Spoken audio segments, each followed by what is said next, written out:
Dios les bendiga. Qué bueno que estamos aquí una vez más para que juntos podamos compartir la palabra de Dios. Feliz año 2025. Antes de iniciar, vamos a orar. Amante Padre Celestial, en esta hora te pedimos, Señor, que tú nos bendiga, que tú nos dé palabra, Señor, para llevarla a otros.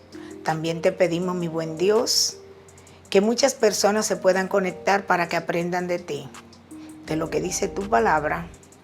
Danos, Señor, el discernimiento y la sabiduría necesaria para que aquí se hable lo que tú quieras. En el nombre de Jesús, amén. Pues, qué bueno, hermanos, como le dije que estamos aquí una vez más. Hoy tenemos un tema que tiene como título Los juicios de Dios. Estaremos analizando en el libro de Miqueas en algunos versículos de los capítulos del 1 al 3. Antes de ir al estudio básico, vamos a ver primero la verdad central.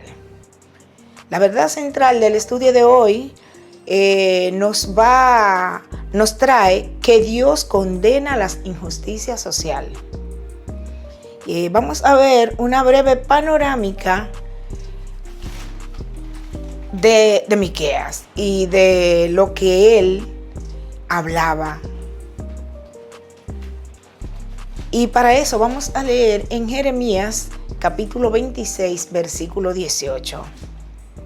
Miqueas de Moreset profetizó en tiempo de Ezequías, rey de Judá, y habló a todo el pueblo de Judá diciendo: así ha dicho Jehová de los ejércitos: Sión será arada como campo, y Jerusalén vendrá a ser montones de ruinas, y el monte de la casa como cumbres de bosque. El ministerio de Miqueas se llevó a cabo en los años 740 al 686 antes de Jesucristo, en el reino del sur, Judá.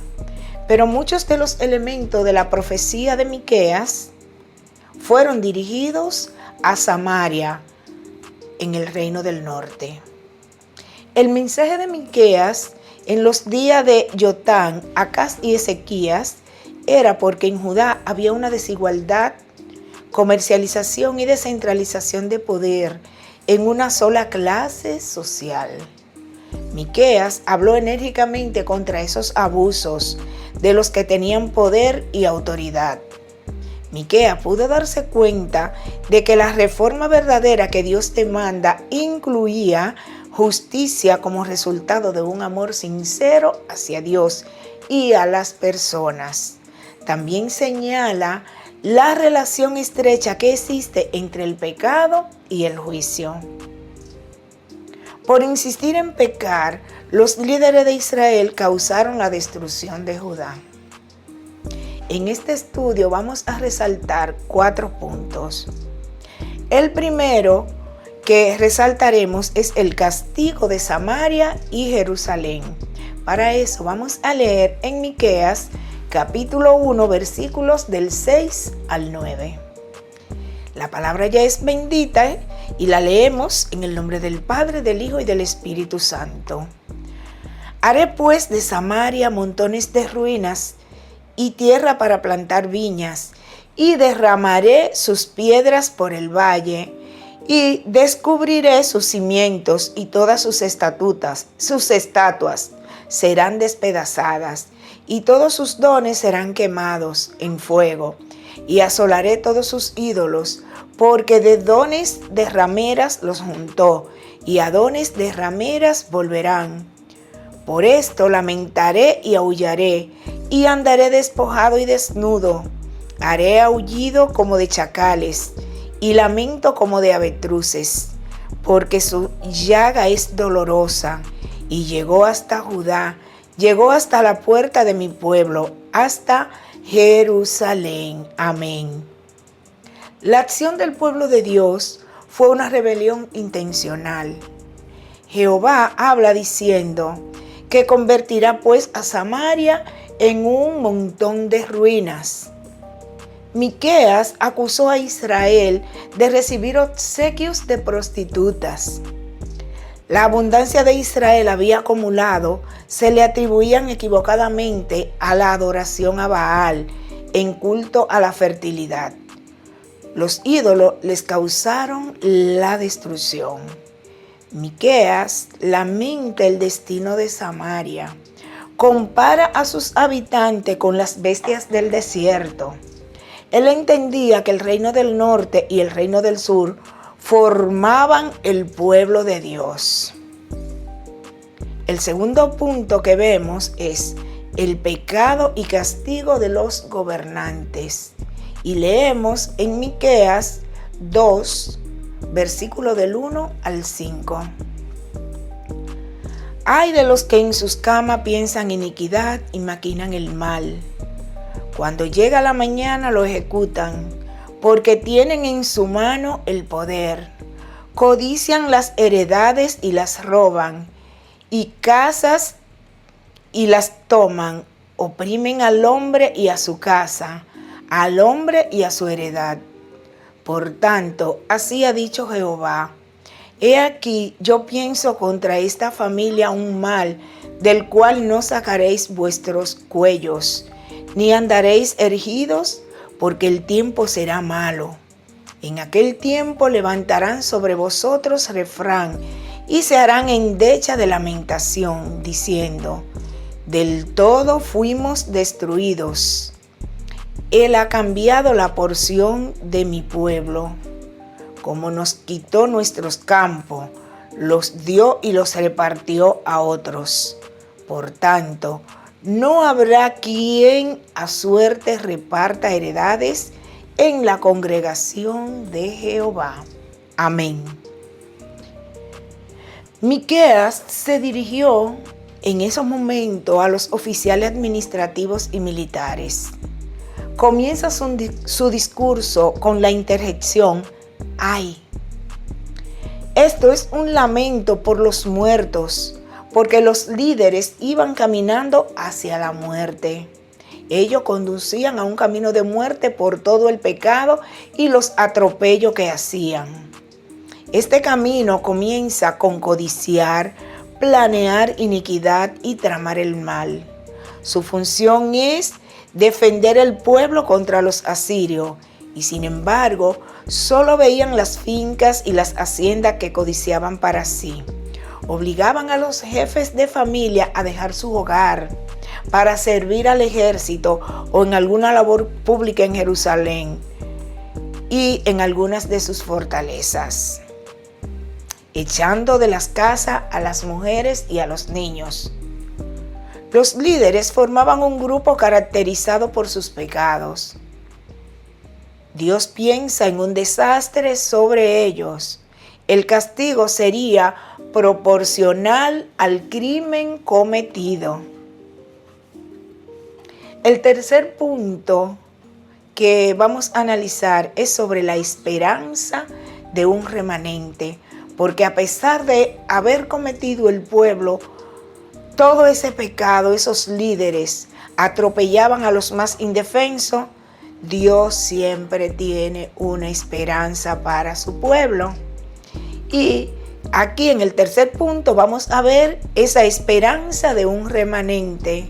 Leemos en Miqueas capítulo 2, versículo del 12 al 13. De cierto te juntaré todo, oh Jacob, recogeré ciertamente el resto de Israel, lo uniré como ovejas de Bosra, como rebaño en medio de su aprisco. Harán estruendo por la multitud de hombres. Subirá el que abre caminos delante de ellos. Abrirán camino y pasarán la puerta y saldrán por ella. Y su rey pasará delante de ellos, y a la cabeza de ellos Jehová. Amén. Vemos, según nos relata el versículo 12, que la situación había cambiado completamente. El profeta contempla un tiempo de futuro para el pueblo de Dios. cuando el castigo de Dios caerá sobre Judá y el pueblo será reducido a un remanente de Israel. Sin embargo, Jehová tiene para este pueblo una promesa de salvación. Y todavía esa promesa de salvación está en la actualidad, hermano. Ahora vemos en el versículo 13 que el pueblo será encerrado como si estuvieran prisioneros en la cárcel, pero Jehová su rey los librará.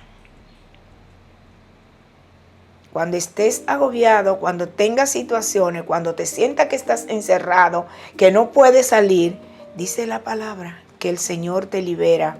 Y aquí en esta palabra, en este estudio que estamos viendo, dice que aunque estén encerrados, aunque estén prisioneros en cárcel, Jehová su rey los librará. Así a ti y a mí, Jehová nos puede librar de cualquier atadura o de cualquier problema que tengamos. Ahora vamos a ver el cuarto punto. El cuarto punto dice: el pecado y castigo del profeta falso. Leemos en Miqueas capítulo 3, versículos del 5 al 8. Así ha dicho Jehová acerca de los profetas que hacen errar a mi pueblo y claman paz cuando tienen algo que comer, y al que no les da de comer proclaman guerra contra él. Por tanto, de la profecía se os hará noche y oscuridad del adivinar.